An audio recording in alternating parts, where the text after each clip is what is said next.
Andy Eigenman may isiniwalat tungkol sa kasambahay ni Jacqueline Jose sa pagpanaw ng ina.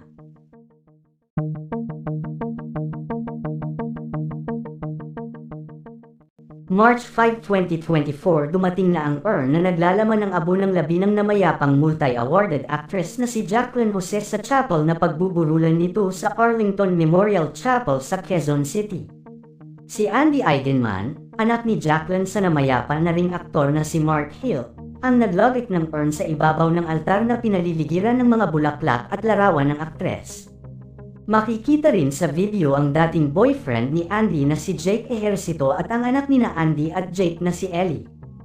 Ang iba pang showbiz personalities na makikita sa video ay sina Christopher De Leon at asawang si Sandy Andolong, Alden Richards, kapatid sa ama ni Andy na si Gabby Eigenman at pinsan nilang si Sid Lucero, at Amy Austria.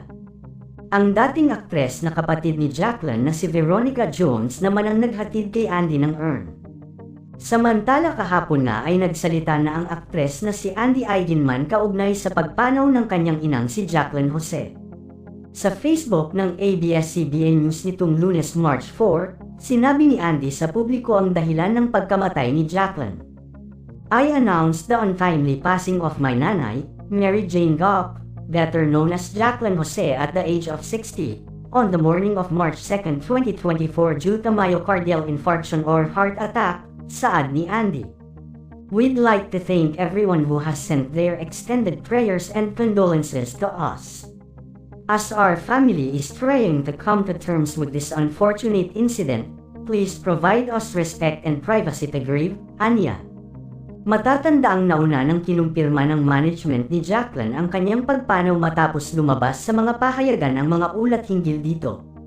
Samantala sa isang magkahiwalay na interview kay Andy, inamin umano nito ang kanyang labis na paghihinagpis at pagsisisi sa nangyari sa kanyang ina, na kung sana daw kasama siya nito sa mga panahong nangyari ito sa kanyang mama, ay sana umano ay hindi pa huli ang lahat para sa kanyang mama Jane.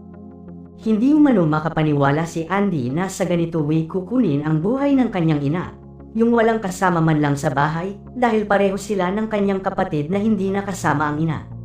Ngunit ayon kay Andy siguro talagang tapos na ang misyon ng kanyang ina dito sa mundong ibabaw. Tapos na ang pagiging isang ulirang ina mo sa amin ng kapatid ko. Kulang ang salitang salamat ma sa lahat ng isinakripisyo mo para sa aming dalawa ng kapatid ko. Mahal na mahal kita nanay ko. Sa usaping bakit iisa ang kasambahay ni Jacqueline Jose sa condo unit nito, ay ayon sa aktres kagustuhan umano ito ng kanyang ina, na isa lamang ang gusto nitong makasamang kasambahay, dahil kaya pa naman daw nito ang ilang gawain sa bahay at ayon pa dito hindi pa naman umano siya baldado para kumuha ng sandamakmak na kasambahay, saad ni Andy. Sa huli ayon pa kay Andy wala umanong dapat nasisihin na kahit sino sa nangyari sa kanyang ina, dahil naniniwala siyang aksidente at biglaan ang mga nangyari.